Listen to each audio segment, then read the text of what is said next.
राज्याचे माजी मुख्यमंत्री, आमचे लाडके नेते, नांदेड जिल्ह्याचे सर्वेसर्वा अशोकराव चव्हाण साहेब, महाराष्ट्राचे मुख्यमंत्री देवेंद्र फडणवीस साहेब, तसेच आमचे नेते आणि प्रदेशाध्यक्ष रवींद्र चव्हाण साहेब, महसूल मंत्री बावनकुळे साहेब, आमचे लाडके नेते आमदार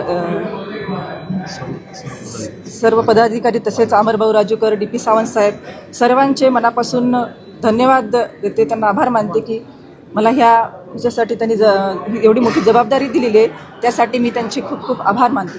कारण BJPनं आता जे जगातला सर्वात पक्ष म्हणून मोठा पक्ष म्हणून आलेला आहे आणि त्यामध्ये नांदेडमध्ये पहिल्यांदा ऐतिहासिक हा विजय BJPचा आणि नांदेडमधला हा ऐतिहासिक एक महापौर ठरणार आहे.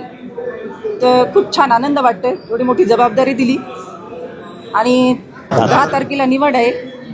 निवडीनंतर आपण पुढचं विजन ठरवू. सर्वांना माझा जय श्रीराम.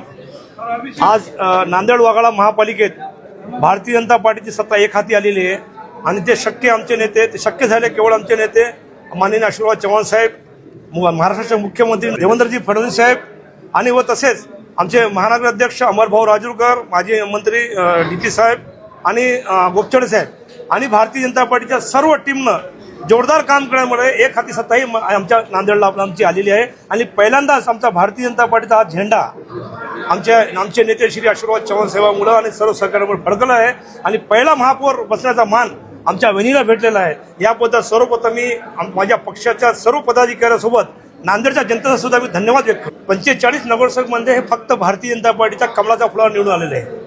हे कुणी इतर पक्षाचा किंवा इतर निशाण नाही.